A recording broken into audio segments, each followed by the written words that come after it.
What is up, everybody? Welcome back to Between Two Coins. This is episode 2, and you might be listening on Spotify, and you might be watching on YouTube. I'm looking at the YouTube audience right now.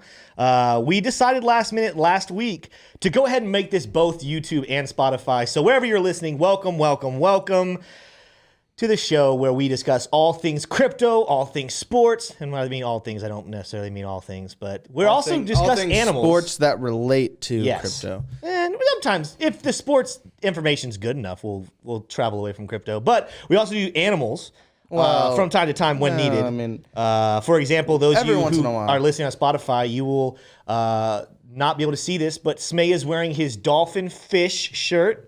Do you want not just a dolphin shirt? I haven't introduced you yet, so I don't even know why you're really speaking at the moment. I don't even know why you. But that's part of Between Two Coins is that Smay does what Smay does, and we have no control because he's the one controlling the audio, visual, everything. He can do whatever he wants. Well, we are at his mercy. You referenced my shirt. I almost felt like I should show my shirt, or should I? Wait I knew till you I'm were going introduced? to anyway. Well, I haven't yet. I haven't, so I'm going. I'm at your whim. You. Well, I'll get to you here in just a second. Okay. I am co-hosted by, as we decided last week, the third greatest host on all of podcasts out there. We're still looking for number 1 and number 2, but we know he's number 3. His name is Smaynold. Go ahead and show yourself your dolphin fish shirt. Hello. It's a good shirt. I got it from the store. More specifically, I think I got it from Belk because they're the only place that sells large people clothing.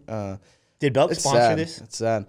Maybe one day. But I haven't yet. I would just like to say I'm glad to be here. Yeah. Yep. Good. Well, guess what? We have a guest, the first guest ever on Between Two Coins, because when we did this show a long time ago, we didn't do a guest format, but we are doing guests now. And this is, some of you are going to say this is your fan favorite. Some of you have no idea who we were talking about. Some of you might not care, but guess what? He's awesome. And that is our good friend Tshroom, back from basic training. Tshroom, what have you been doing and who are you? I am Tshroom, and I have been doing a lot these last few days. Actually, I just got back from vacation, so that was the very good thing, and not the vacation that I was teasing with before I left. An actual weekend-long vacation. Good. And that was very good relaxation. But before that, I went on what I called a relaxation, or a vacation, and what we released as a actual basic training for the U.S. military. Army specifically, and that was grueling, miserable, and terrible. And no one should ever do it unless you want to grow in a way that you've never grown before. That's right. As a leader. And tan like you've never tanned before. Like, good grief. You went down like 3 shades of skin tone. Yeah. It's great. Yeah, that was a lot. I think that was the beach you went to the other day. I don't know if it was training. No, he definitely like walked in looking like a Chad when he came back the first time. I'm not gonna lie. Like a Chad. No, I definitely, and I was exposed to the sun yesterday quite a bit too, on the beaches of St. Augustine, Florida. Ooh, yes, I saw the pictures on IG. Yeah, it was pretty great. Well, guess what, Tshroom, we're so glad you're back. We're going to dive into some questions here in a little bit, but the first thing I want to do is I want to throw it back to Smaynold. Yes. Smay, is there any animal facts, maybe specifically turtles, because you are known as the Turtle King, that you would love to let the people know about today? Before we jump into crypto information? There's so many things that I could say as an animal fact. I actually think this one's going to make you have to think. I'm not even going to give you or elaborate. I'm not even going to elaborate on it, but I'm just going to throw it out there, and there's resources that you can Google for it. There's no such thing as a true lizard. Boom. I what is there? Intuitively knew that somehow. So you just knew it, like... Yeah. So just so you know, there are some lizards that are more closely related to snakes than they are to other lizards, right? There's not really, like, they're all bunched up in one thing. They're not actually different classifications. There's not like a branch that's lizards, snakes, and everything else. Yeah. They're actually all one big mess of a tree. So you're saying that lizards are fake news? That it's just a list of characteristics. So that's a fascinating thing. You look into it. Don't take my word for it. There's some great resources on there on the internet that you can find, and it shows you the little phylogenetic tree of the evolutionary stuff. It's great. That's good stuff. Yeah, there you go. That was your. That was our little fact. tidbit of information into the animal kingdom, specifically. I've got one. Lizards are fake. Oh, you have a Lizards are fake. On the topic of lizards, Yeah, crocodiles cannot spit their tongue out. They cannot do the old nana nana boo boo. They can't like. I mean, do alligators? What are you saying? Neither alligator. I'm assuming alligators can't either, but I've been I can't informed. spit my tongue out. No. Would you? Yeah, you can. Like by. What are you implying? Like, One of these. oh, stick your tongue out. Stick your tongue out. Yeah, you said spit it out. Yeah. Like it was gonna get rid of it. And you had tongue to, out. for effect, you just definitely had to spit there. That was. Thank you for noticing that. Anyway, transitioning from the animal kingdom, sports, and specifically the world of sports. A couple different pieces of information. You guys, by the way, are watching this. We are currently, as you're watching this or listening to this, or maybe if you're listening to it later, this is post Bitcoin Conference 2022. No. We are are there on Saturday. We are there. We're currently on our way there. back. That is called a No, lie. we're there. No, I'm saying like. What if someone listens just on Sunday? Then we wouldn't be there. Exactly. So that's why I'm saying it's post. This is being It's released. not. This is being on released. your way back. Anyway, let me This is being jump. released- Just let me jump. There's news. The first one. NFL players are now able to sell NFTs. So this was confusing to me. I didn't know that they were not allowed at one point. But there's an article here that talks about the National Football League has finally lifted the embargo on teams' involvement in crypto-related activities. In a memo released on Tuesday, so this is last Tuesday, the NFL stated that teams will now have permission to seek blockchain partnerships. But this doesn't include stadium signage, and the clubs won't still be, that was terrible writing, the clubs won't still be allowed to directly promote cryptocurrencies. This decision modifies the previous outright ban of cryptocurrency sponsorships imposed in August 2021. Then the NFL banned teams from selling non-fungible tokens as it claimed to be developing a strategy. But with the level of success and the progress the space has seen in recent times, the change is in its approach and is not entirely surprising. According to the NFL, it claims that it has finally evaluated the technology and will now permit promotional relationships without undertaking excessive regulator or brand risk.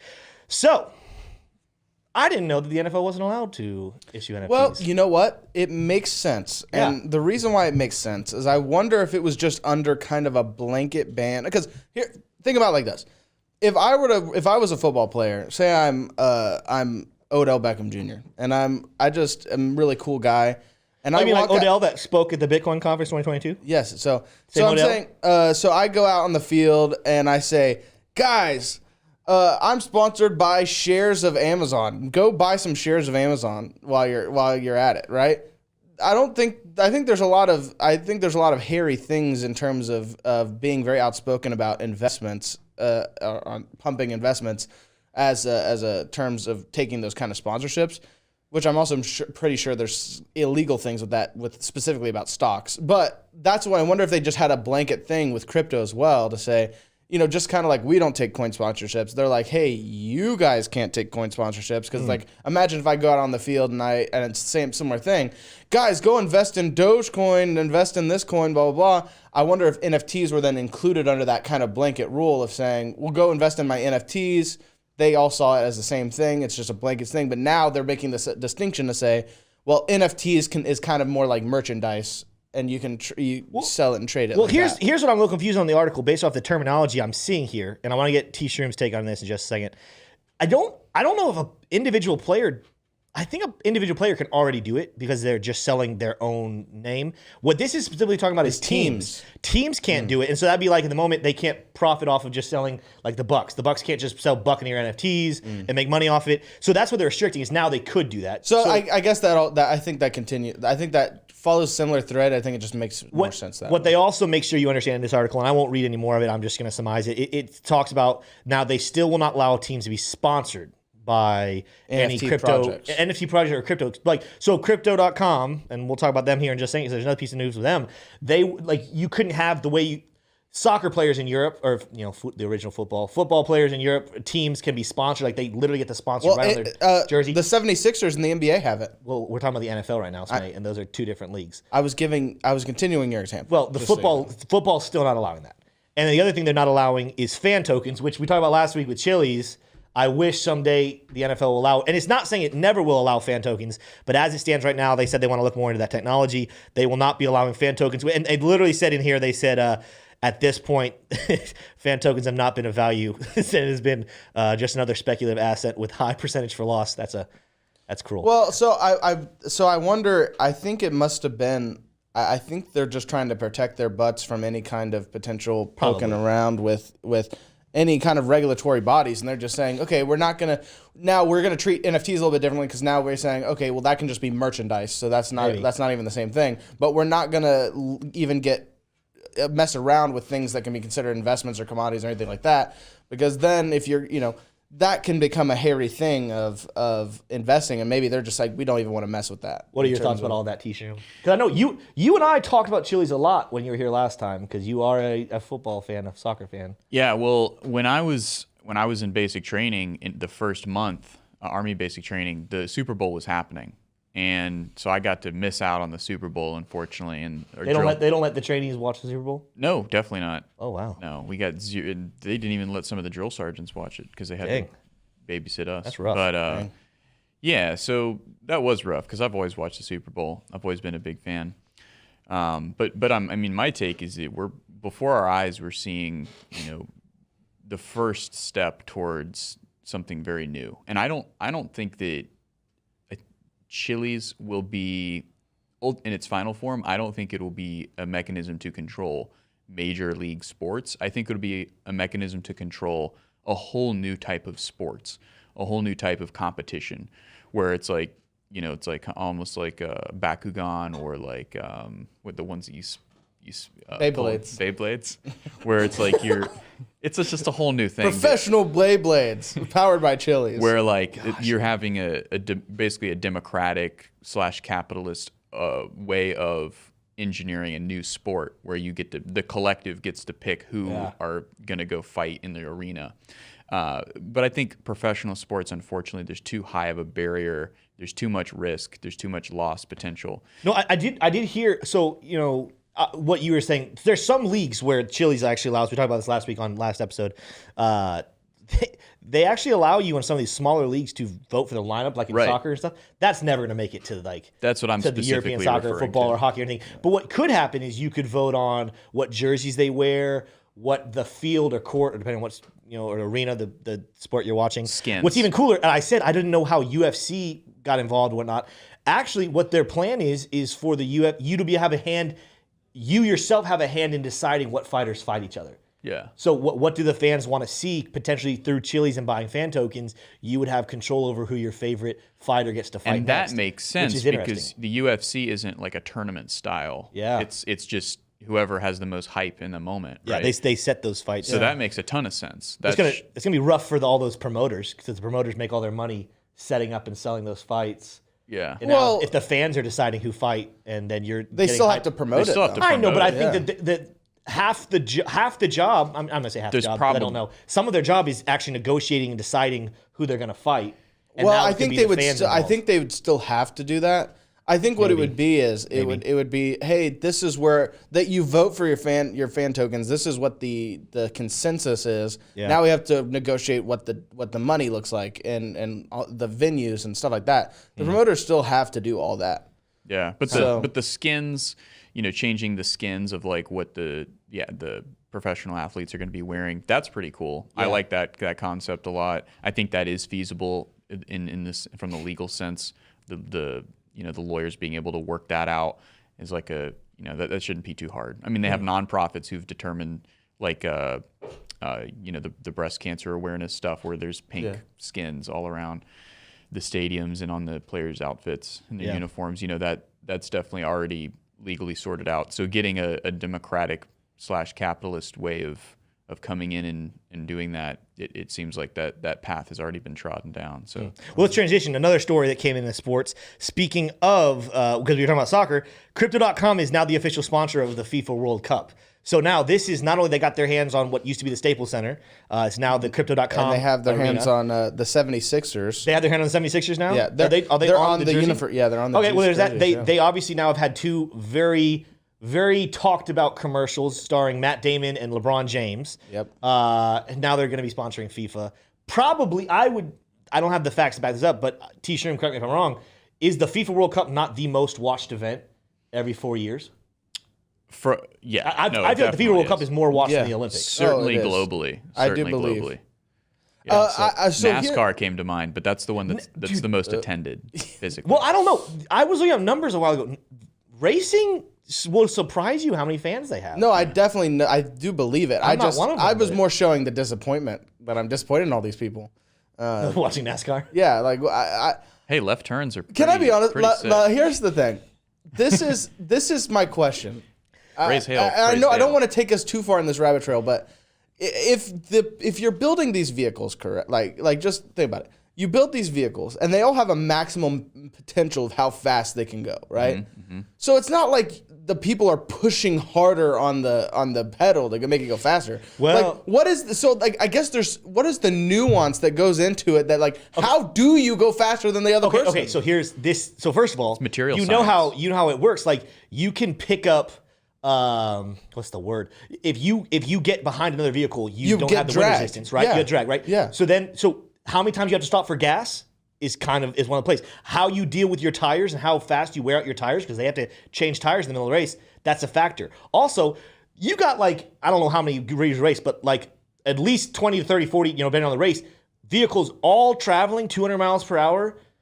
Passing and turning and all that stuff isn't always easy. You got to know how to hit the brake because it's not like they're taking those turns full speed. How fast can I take this turn and navigate all these other vehicles? I will say, as much as I don't watch it, there's talent for racing. No. I wasn't even arguing talent. You were arguing interest? I was arguing like, yeah, there's like a maximum potential, right? Look, I never grew up watching NASCAR, but Dale Earnhardt Jr. was on Joe Rogan one time. I highly recommend you watch that one. That really opened my eyes. I still don't watch NASCAR, but I have. Yeah, I didn't know, but I watched the whole podcast. I genuinely do have an appreciation for NASCAR, though, and I want to. There is talent. I just don't know. If anything, can I be honest with you? If anything, I'm more interested in the talent of the pit crews than I am the actual like. It's true. It's a team But there's the sport. thing is, there's a lot of talent in terms of driving. I'm more to say like it's almost like.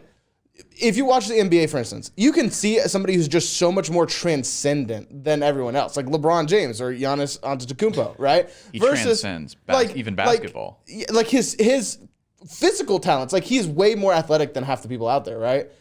In this case, it's like the vehicles have a maximum potential. They're all set to the same level. Now it's like it's just about mind games. I don't know if that's true either. No, And that's we're not going to transition because the team decides how heavy the vehicle is. You can take things that maximize how many miles they can go per gallon. You tell me things they that don't maximize have where they in fill up. NASCAR. They don't have vehicle standards. They No, absolutely have I'm sure there are standards, standards, but there's a boundary. There's variables that you absolutely can't adjust, and that's where you get those extra inches closer to the finish line. I'm going to transition us because this stream was never supposed to be about NASCAR. I have a feeling that in the next couple of weeks, this show is going to show itself That's out what you as think, as Tim. Smey's ability to take hot takes. All right. You don't Let's know- continue.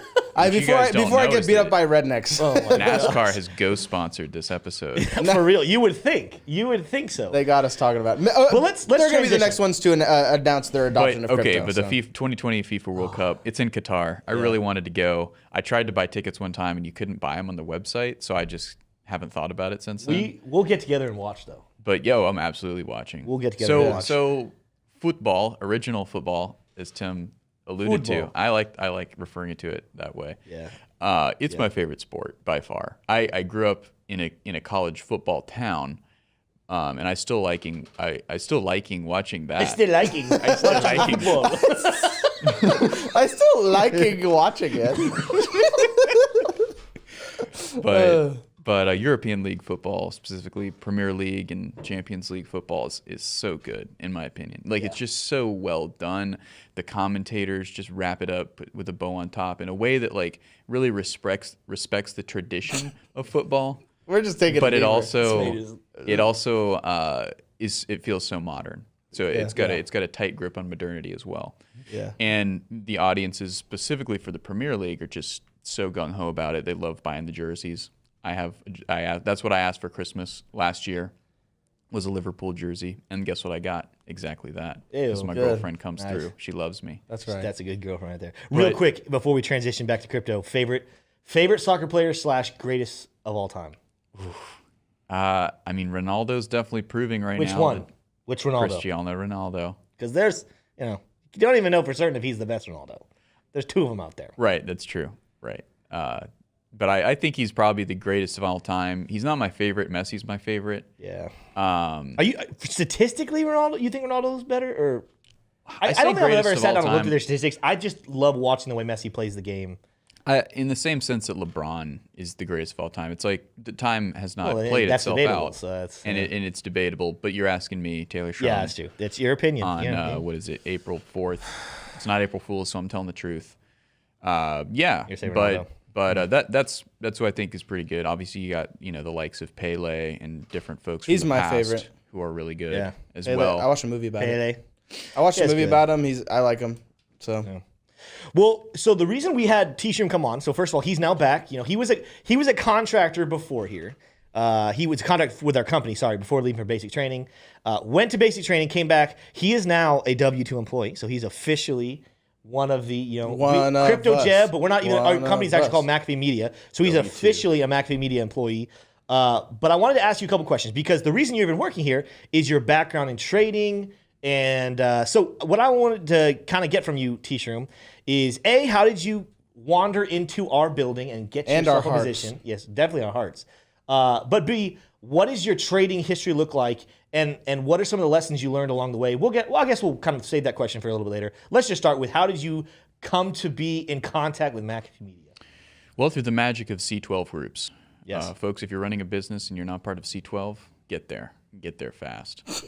But I met Tim at a C12 group. If you don't know what it is, it's basically a bunch of Christian people group. who either own or are operating a business. If you don't know what it is, because they don't want you to know what it is. Exactly. It's a secret society. No, it's not. exactly. It's not a secret society. But But you can Google it quite quickly. But to cut to the chase, Yeah. it's a bunch of business people getting together, sharing ideas, keeping each other accountable for KPIs. Yeah.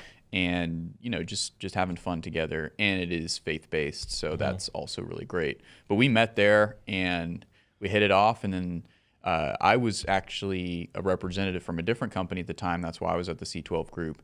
And I wasn't working there anymore, and I was just kind of floating around. And then Tim reached out and said, hey, why don't you come tour what we got going on over at Crypto Jebb? And I was like, heck yeah, let's go. And so I went over there and toured, and then the second time you kind of asked me some more probing questions about my professional history in the equities exchange world, and that's when I realized that this was love. Here's actually a question I don't know the answer to. I don't know. I know I wanted you to work here. Mm-hmm. When you first came to the office, did you have any intention of asking for a job or potentially applying for a job, or did you just come just to see what was happening and hang out? That's a good question. I think I just wanted to. Well, I do remember exactly what I wanted. I wanted to just get to see what it's like, being on the floor of a YouTube channel and seeing, what goes on. And it's exactly what you would expect and more. And yet at the same time, not at all. it really isn't. But my intention was I was trying to pitch you guys a concept. Remember? 24-hour crypto news. And you guys were like, this guy's insane. But you Listen, I liked it. You heard it out. After being a part have of the channel for as long as I have now, I realized that would be quite an undertaking. But It might still happen. and that's One We're day. gonna try. it very, very possibly could happen. You can hit me up on Instagram if you want to be a part of a project like that. But we don't have any intention of spearheading that. But One thing at a time. But You can hit him up to where he can say later. so that was my intention. Yeah. Yeah. Okay, good to know. Yeah. Yeah. I fought heavily for you, and we have. I'm not gonna say their names. People in office, and it's not. I'm looking at Smay, so Smay thinks I'm talking about him. It wasn't Smay. Someone else was like, "Do we know if he's gonna be good at?"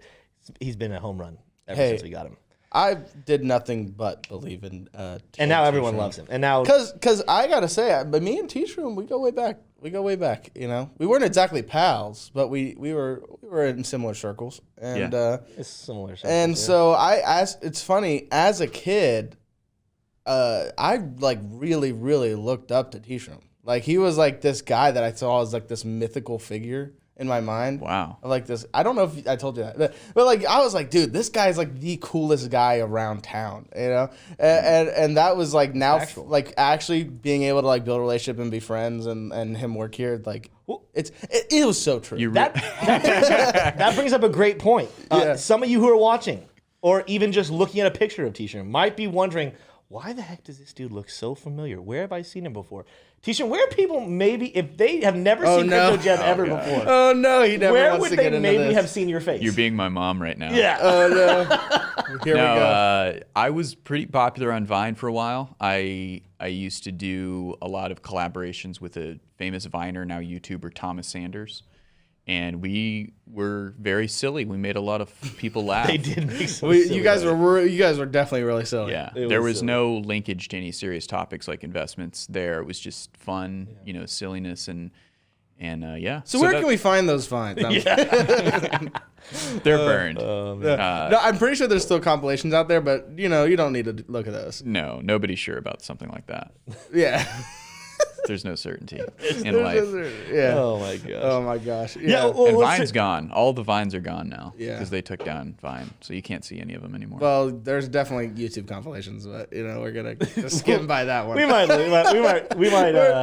release those quietly. We're gonna skim into the by metaverse. that. We're definitely not gonna say look up Vines on YouTube. If you're looking up Vines, Smay's gonna buy a section of the metaverse just to put Display 'em. on rewind, like on replay. No, I think that chapter is closed, and Vines. I think we move past it and build back stronger. It's weird because like nowadays it's cringy. Obviously, if you do have the time, which I hope you don't have that much spare time to go back and watch my Vines, you'll see I was just having fun. But it was a lot of fun.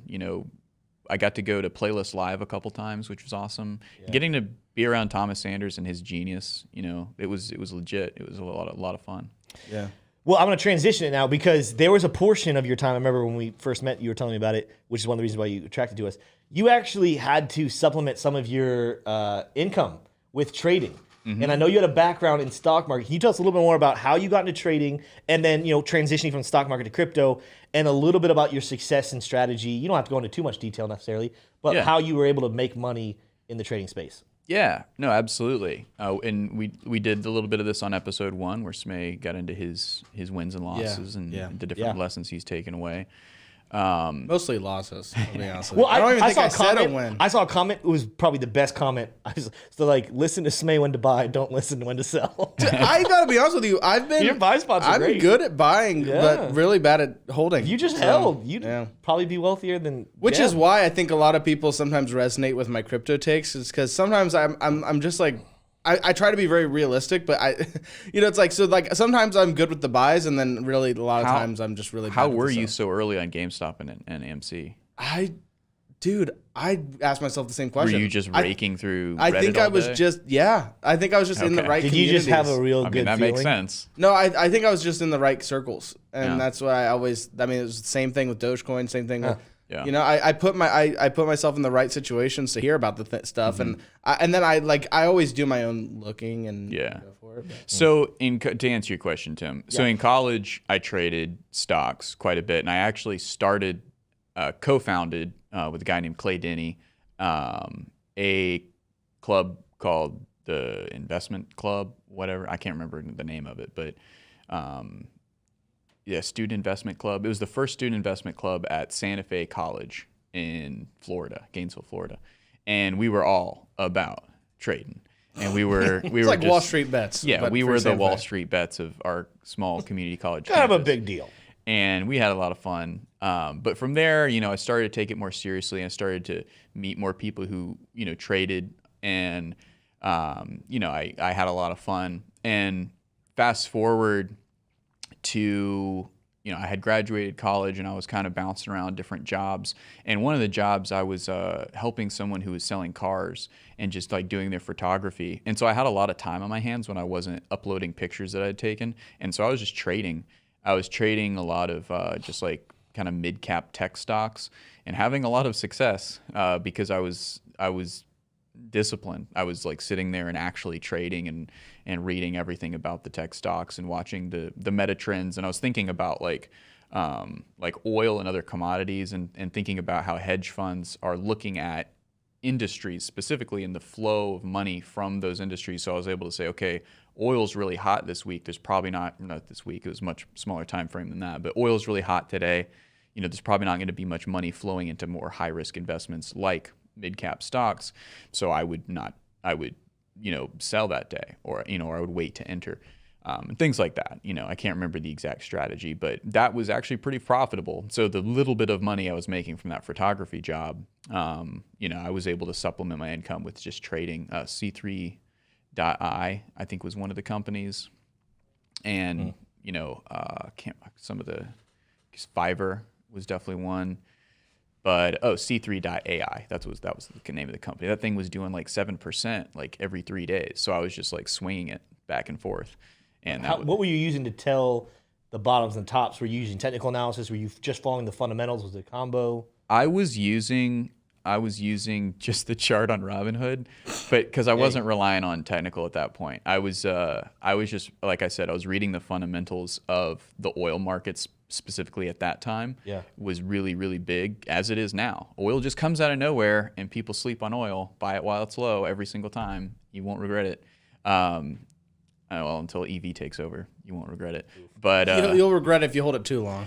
But yeah, but the oil markets and different commodities like steel, it shakes the stock market when there's big gaps in supply, and so the attention focuses towards those commodities, and then money flows away from stocks. So that was just my fundamental belief, and I kept trading on that belief, and it kept working for a while until it didn't, because oil just it either took over or it left the space, and it became more stabilized, and it became less of a variable to trade on. Well, and then my follow-up question to that is, do you feel like there's similar strategies that can affect the way you trade crypto? Haha, a very good question.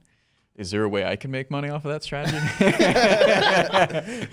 Taking notes. So you said this made money for you, right? Yeah, absolutely. I mean, we do that every time Bitcoin starts to gain ground. It starts to climb. Right, you see monies kind of start to pull out of altcoins, and then when Bitcoin starts to stabilize, you see money start to flow back into altcoins.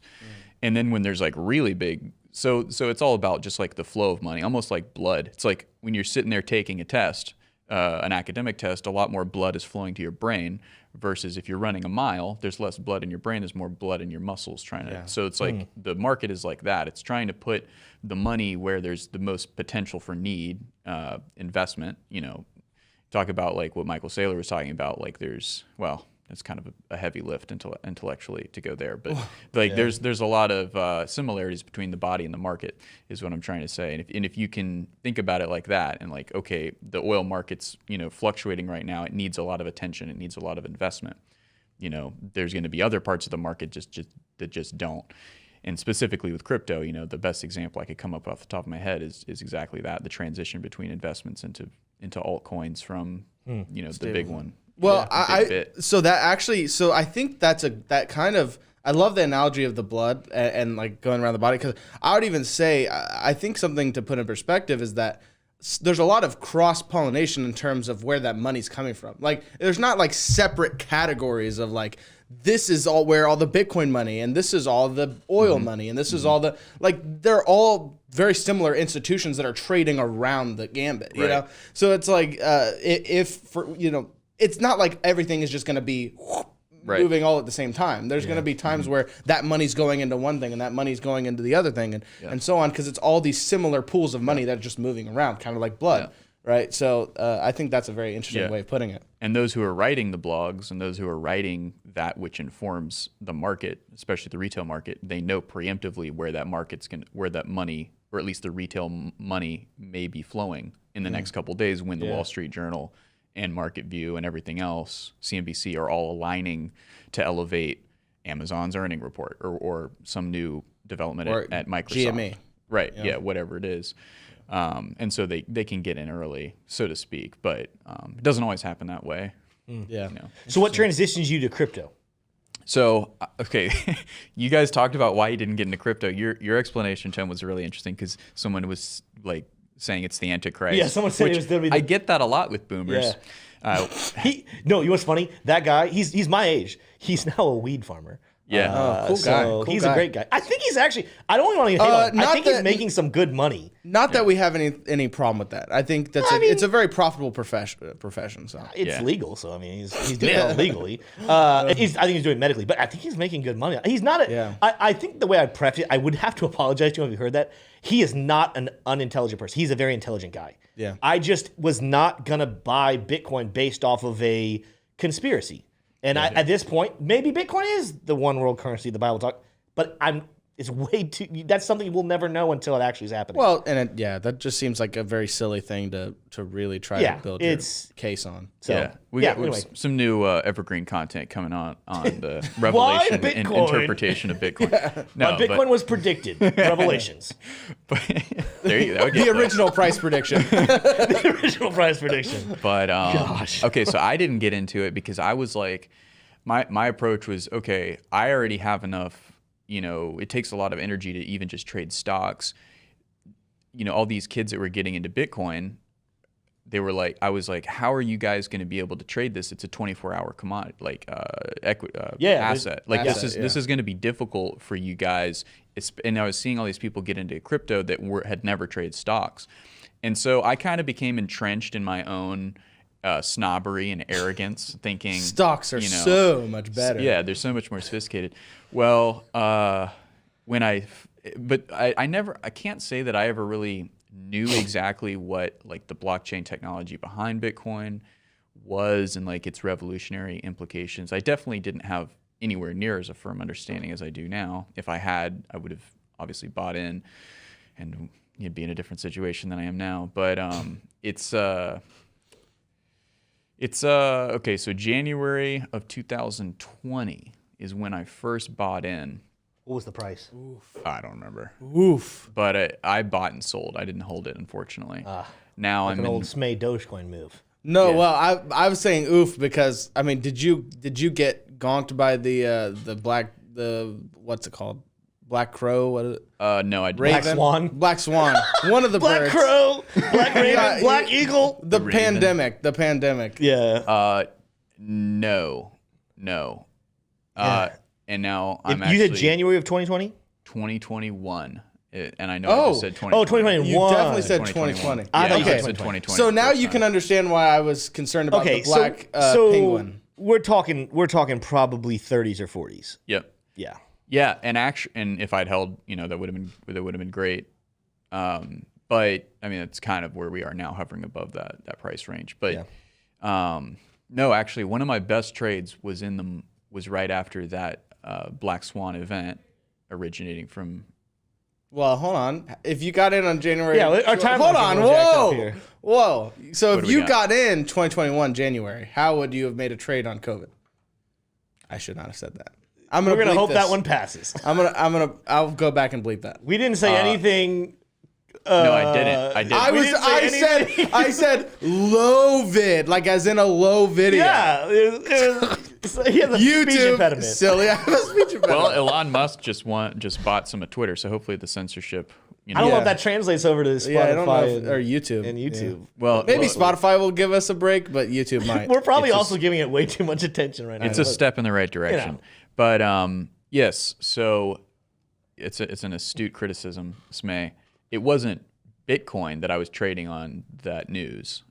It was just the market. Yeah, usually the stock market in general. So you I made some good bought trades. a triple leverage reverse ETF right when it was hitting the market February 23rd, I believe, and I did that, and I put way more. I put way more in than I had before because I recognized how big of an So event. many people did that. So many of my friends, like even my brothers, they bought like all the cruise lines and airlines and all that stuff. Well, that was buying at the bottom. I was buying. Yeah, the he bought reverse before the dip. I was buying a reverse ETF at the top. Yeah. Or like towards the. Yeah, so just the peak, because even though I'm not looking at, I'm sure the same. I'm looking at Bitcoin right now. The 23rd was right before the big dip. It went down a little bit the next couple of days, but then the day that it really fell out was March 12th. Yeah. March 12th is when we had a big red candle on both crypto and for the pandemic. they had. I mean, yeah. So Yeah, you know the what's crazy? market. That was the stock market reacted faster. Yeah. If I fun remember, fact. but- That was the day that I'm pretty sure that was my last shift I ever worked for when I was working at the movie theater. Nice. So Cool. yeah, that's pretty neat.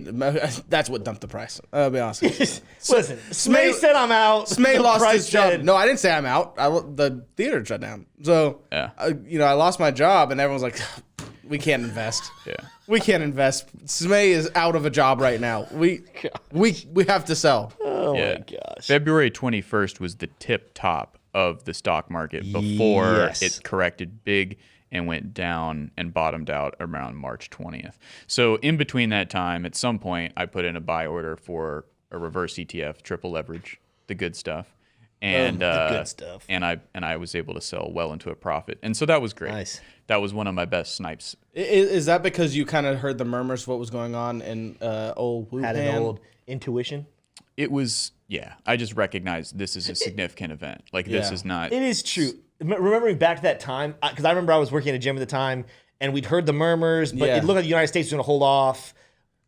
The guy that owned the gym, he was definitely like, "Oh, this isn't coming to the United States." That's exactly how And- at the theater. That's exactly how we were. We were all just. Yeah. I remember conversations in the kitchen, behind the concession stand, and we'd just be like, we heard about it, the murmurs and stuff, and you're like, "Oh, wow, there's no way this is gonna like be an issue." Like it's like, oh, it's only like we like rational like as the story progressed each day, it would be like, oh, it's only over there, and now it's like.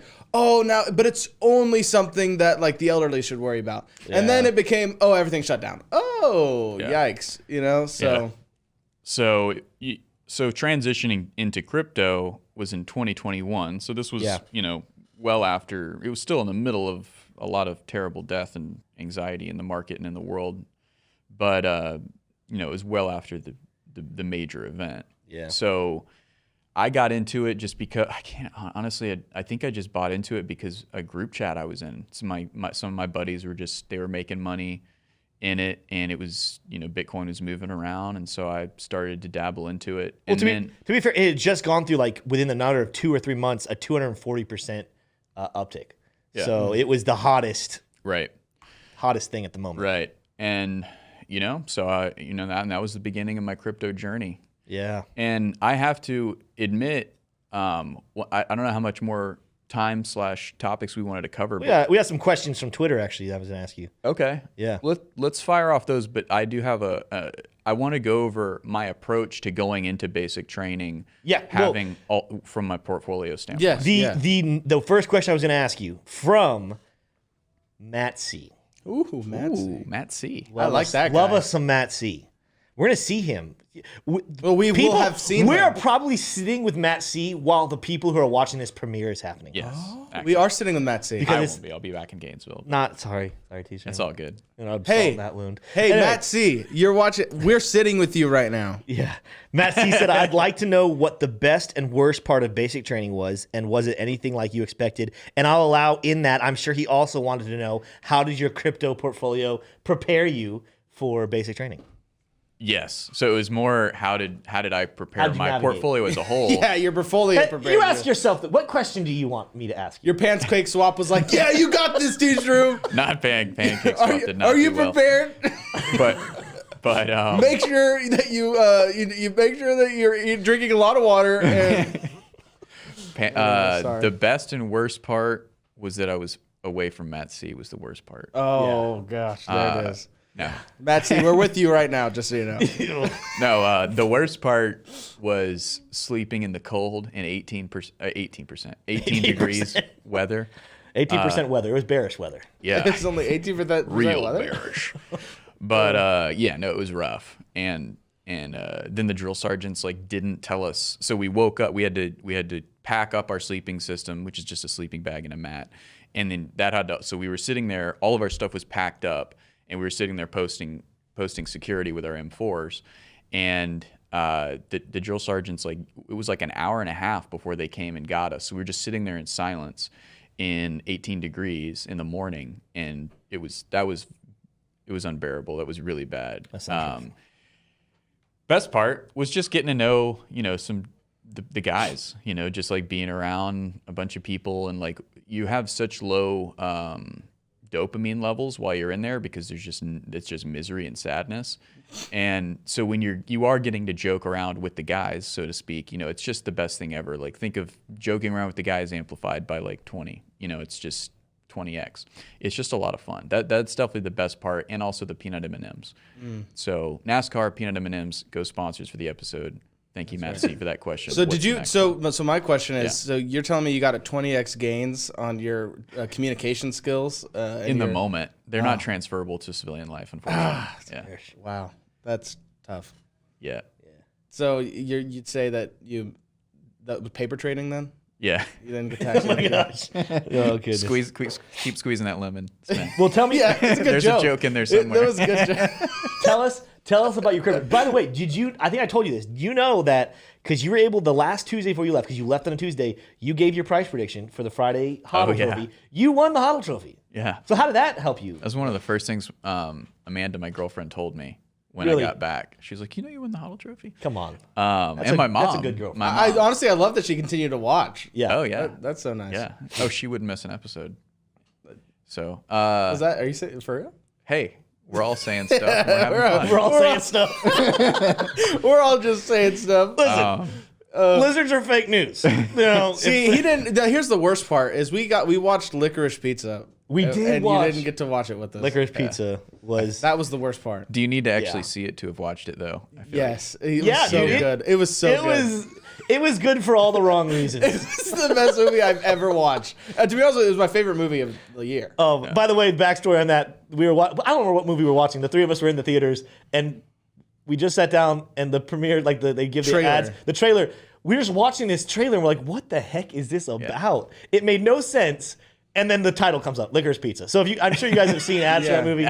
Licorice Pizza. Did they didn't win an Oscar, did they? Yeah, no, they were nominated. I mean, I wouldn't know because the only thing that mattered about that was Will Smith. Oh gosh, So- he ruined it. Licorice Pizza, though. May and I bought licorice and pizza. We took a picture, saved it for Tshroom.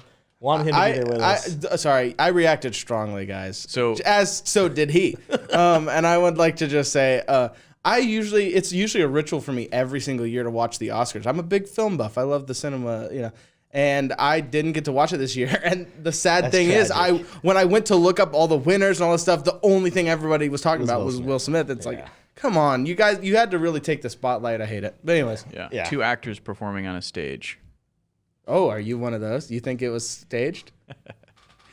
I definitely do. Hearty chuckle. I definitely do. I think it was staged? I pretty vehemently disagree. But Two people winning awards, or one of them winning an award for acting, and people question whether or not it was staged. I definitely don't think it's staged. But we don't need to get into that. That's a whole different That's a whole combo. different can of worms. Tell us what you wanted to say, though, about your portfolio. Okay, and about... so you're going away, Army basic training is 10 weeks. You're going away for 10 weeks, and you've been making all these trades. How do you prepare that ship to dock, without you being at the helm? How do you control your portfolio while you're away? Well, here's Tay's 5 tips on how to go to basic training and maintain your portfolio while you're away. We gotta wait for the tips. Tip number 1. I know. He introduced it so well. My bad. Tip number 1, there's not actually any tips. I'm just going to talk about it. Basically, what I did was I needed liquidity. I needed to be able to pay my rent while I was gone. I needed to have, pay my credit card bills, and things like that. And I also had a low amount of certainty that I would be able to actually get paid by the Army for 90 days. They legally cannot pay you for 90 days while you're in basic, which there was a kid at the very end who hadn't got a dime yet. It was kind of his fault because he messed up his routing number and stuff. But anyway, yeah, so you're not guaranteed any money for 90 days. So I had to make sure I had the liquidity to pay for my living expenses even while I wasn't living outside in civilian life. So, okay, basically the whole concept is I sold a lot of Microsoft to pay for that liquidity. I didn't sell crypto because I have more conviction in crypto than I do Microsoft, which Microsoft is held by the Dow, the S&P, and the NASDAQ. It's one of the only companies that's in both. So it's kind of the cornerstone of the U.S. stock market at this point. But I had, more faith in crypto ultimately. And, I wanted to hold crypto more than I wanted to hold Microsoft. And so that's kind of my big takeaway is like, if I'm not investing in things I'm convicted in, then why am I holding it? And the things that I was able to really truly admit to myself that I believed in, I held in my portfolio. And it's emotionally significant, right? Because you're literally, while you're in basic training, I should mention this is important, you don't have access to your portfolio. You can't trade. You have about 30 minutes with your phone per week. So I just told myself I'm not going to try to make any trades while I'm in there. There was a guy who was buying Bitcoin just constantly, which is fine. That would have been probably a decent strategy to kind of old DCA. Yeah, DCA exactly. But yeah, so that was my 5 tips in no particular order. I'm pretty sure that was like barely just one. I don't know there's a tip in there. fact, I don't think there was a tip. If anything, I think the tip was he believed in Bitcoin. Yeah. So should you. I think that was more of like just a sentiment. Yeah, the tip is I did not sell. Even though it could have, that's the big thing, is that everything could have gone to zero. Yeah, the tip was you held through. And I was willing to take that risk. This seems like one of those like those like Bible parables that like kind of like, you thought you knew the answer by the end of this, but it actually is just as simple as hodling. Yeah. Hodl. Well, we have another question. I think this is directed for all of us, but I want to hear Tshroom's. I want to let him answer first. Yeah, I'm on Crypto Canadian at I won't say anything. Crypto_Kyle said, my 2 questions. So he actually has 2. My 2 questions of the day. If Bitcoin were to hit 100,000 target by the end of this year, what price do you think Ethereum will be when Bitcoin touches 100,000 for the first time? I'll start with that question. We'll discuss that one, then he has the second one. Well, there's probably a fairly simple calculation to be able to figure that out. You would just look at the percentage increase. I did that a second ago. Do you want me to answer that? Off the top, yeah, definitely. Yeah, so Bitcoin would have to rally 118%. Okay. For it to get to 100,000. 118%, so let's just say Ethereum matched Bitcoin percentage for percentage. Which is not guaranteed. It is not guaranteed. It would be 7,600. I do have this feeling that Ethereum will outpace Bitcoin. I still think it's young enough. They're young enough in it that I think Ethereum will outpace. I think it's not unreasonable to say potentially anywhere between 118 to maybe 200, in which case we'd be sitting a little bit over 10,000 is possible on Ethereum. Do you guys disagree with that, with the potential of getting 200%? You disagree? In what time? You nodded. In what time frame? End of the year. Well, remember, we're also talking about when Bitcoin hits 100,000. So we're imagining that Ethereum at least keeps pace. But it's a two-parted two-parted question. So I'm just going to assume we're talking end of year time frame. Yes. Yeah. Okay. So I'm going to be honest with you. I don't necessarily believe that we're going to see 100K Bitcoin this year. Well, that wasn't the question. The question wasn't. But Mike, to continue further. If we did. Yeah. To continue further, if we did. I don't know if Bitcoin or if Ethereum is going. I think if anything, Ethereum is going to lag behind a little bit. There potentially. I don't see it. I don't see it getting as far. So I mean, roughly in my mind goes to somewhere around 5,000.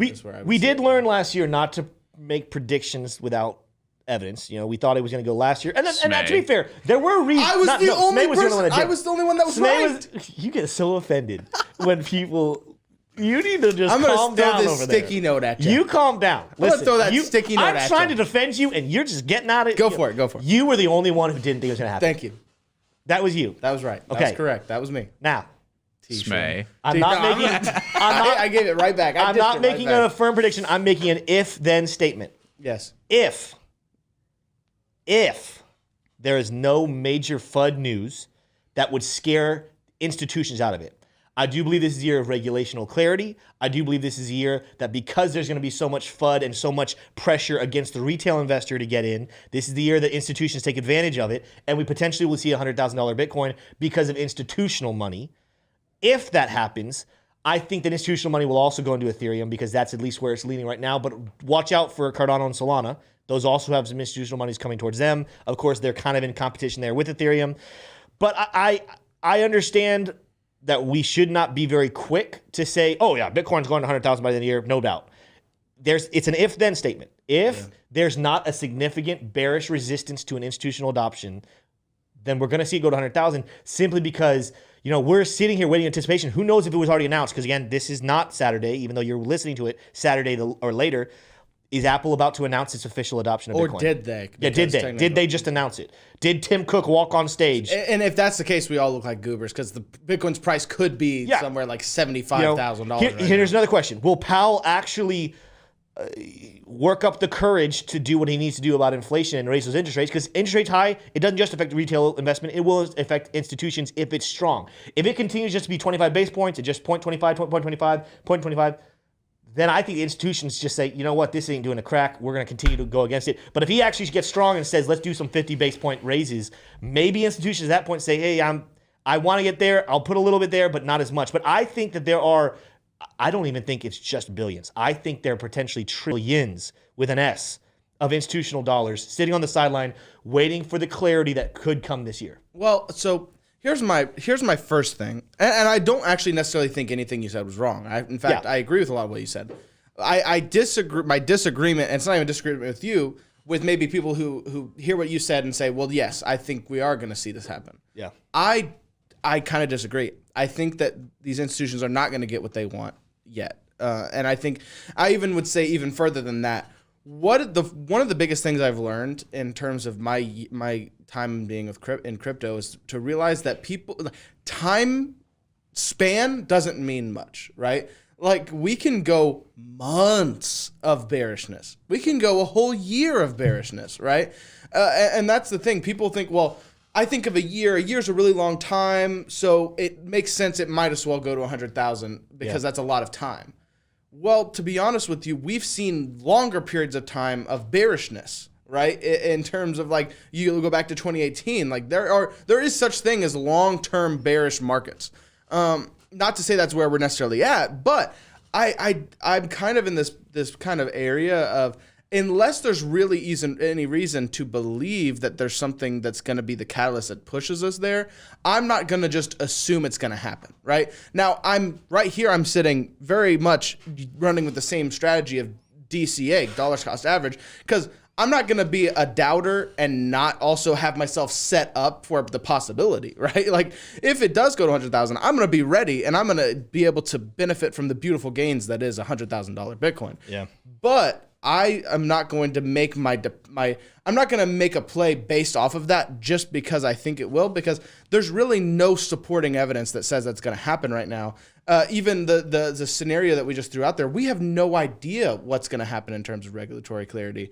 It's true. So it's very hard to kind of go ahead and make that prediction. I would say the safer prediction is to say that since there is nothing there, you stick with the trend, and ultimately the trend is saying that it probably won't go there. So. I also think, I think people need to look at this in two different routes. Either it goes 100 or it doesn't, and realize that there's an upside to both sides. Yes. If it goes to $100,000, amazing. Your portfolio just went up.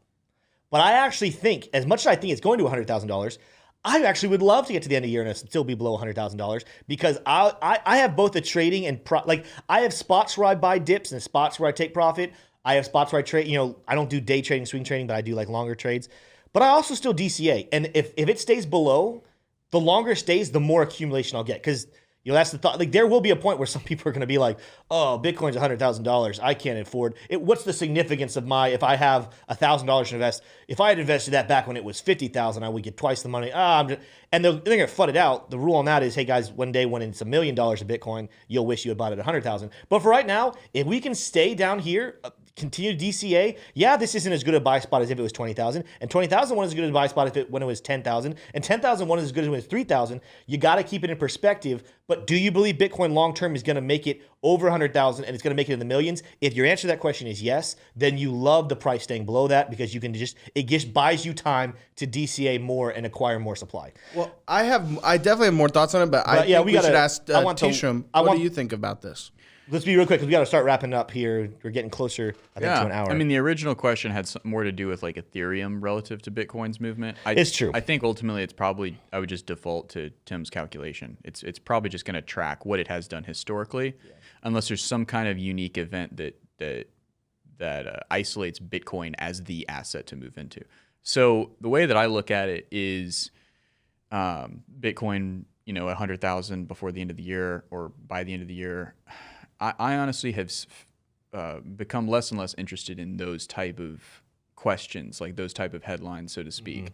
Mm-hmm. I am kind of it's more like, is the United States dollar and the institutions behind it going to fail eventually? And that's kind of in my mind, it's kind of yes. just because a variety of reasons. But that's kind of the core of my belief. I don't want the United States dollar to fail. I wish that they would just kind of improve what they're doing, but they can't, because they don't really have the power to. And this cycle has been proven again and again ever since the East Indian Trade Company, right? And well before that, there's always been a world reserve currency. The United States dollar is a world reserve currency right now. I'm getting way back into the fundamentals of just fiat versus crypto here, which is, some might say, shirking away from the question. But to be honest, being away for 10 weeks it just broadens you out. So I've had a significantly hard time focusing back in on the markets, because my mind is so at such a high level right now, just trying to see exactly what I believe about the government, about the Chinese government, and about where the markets are getting their information, what they're really trading on. And ultimately, I think 100,000 in Bitcoin, by the end of the year, I'm pretty certain it will hit 100,000 at some point. I'm not super concerned about by the end of the year, because I'm looking at it like gold. I'm just buying it because I know it will be valuable in the future when I want to buy a house or when I want to put my kids through college. That's kind of the relationship I have with crypto at this point. That's kind of me too. It's this awesome digital locked in asset that's people don't understand its value yet. That's okay. They will when corporations have the incentive to educate the public and they properly figure out how to do that through marketing and through education. When it gets into schools, potentially, it's just a matter of time. But in the meantime, there are going to be better opportunities like oil to put my money in today by the end of the month. So it's less that people are interested or not interested in Bitcoin. It's more there's just perceived better opportunities out there for the short term. Yeah. And right now, oil absolutely is a better opportunity for the short term. That's my opinion for the moment. I want to wrap this up real quick. The second half of this question, we're just going to say what our answer is briefly. If you want to use 10 seconds to explain why you're why are you looking at me? Because you pay attention to me. I'm paying attention. You have 10 seconds. I will make it All right, brief. second question. If you had to choose one between Link, VeChain, Algo, which are you going with? I'm going to go with Tshroom first. I'm good, Link. You saw me breathing it. That's you saw the. We're using all the 10 seconds. Smay. So I want to dive in a little bit deeper into this question, considering the fact that I have 10 seconds here. Considering the fundamentals of all three. All right, projects, that's it. We have my guess. I'm going to say the same. I'm going to say Link. I have to be honest with you. I think I'm going to pick VeChain. Just to be different? Just to be contrary? No. I picked VeChain because Algo, I'm going to just say, I have no idea about Algo. Link is cool. VeChain, I like VeChain because I actually think if done properly, it's very compelling, especially in nowadays with what we're seeing with supply chain logistics and all that stuff. I could see it definitely being very useful. I just want the whole audience to know. Do you guys know now why I put a 10-second limit on the answer? Smay does not stick inside 10 seconds. It's fun. But again, he controls everything, so I was definitely doing that intentionally. I know you were doing it intentionally. Because at the end of the day, you decided to pick on me and look at me specifically. I said, I'm going to tell you. I'm going to show you. You're the one sitting right across from me, so that's where my eyes are going to go. I'm going to show you. I think all three projects are good, just so you know, Crypto Canadian or Crypto Kyle. I think all three are good. I like Link. Tshroom likes Link. Smay likes to talk for more than 10 seconds. So it's this guy. Well, guys, that is the end of episode 2. We were so glad to have Tshroom on today, and he will be back. This is not the last episode he'll ever be on, so I'm so excited. First of all, to have him back, just to be with us in person, be back in the company, and we're gonna have him stick around. Guys, just want to continue to communicate you this heart of this channel. We want to have fun. That's we are two of us guys here, but we're always going to bring people who love to have fun, love life. We want to have fun. We'll talk sports. We'll talk animals. But ultimately, the real goal of this channel is to have real guys, real voices, and girls talk about real world strategies that anyone could understand to continue to fight to produce financial sovereignty for yourself and your family. If that's something you love, make sure you hit that like button. You subscribe to this channel. You watch every single Saturday, and comment. Let us know what you guys think. Let us know some questions you'd love for us to answer, and maybe even some guest suggestions, and then potentially their contact information so we get them here on the show. That's all I have for you guys in episode 2. We'll be back next week. We'll see you next time. Peace. Whoa! Whoa! Look at this guy. He watched the entire video. What a cool guy. I think the next thing that he wants to do is hit the like button and then probably even subscribe to the channel. And perhaps even comment down below what he thought. That would be pretty cool. Wow, what a cool guy.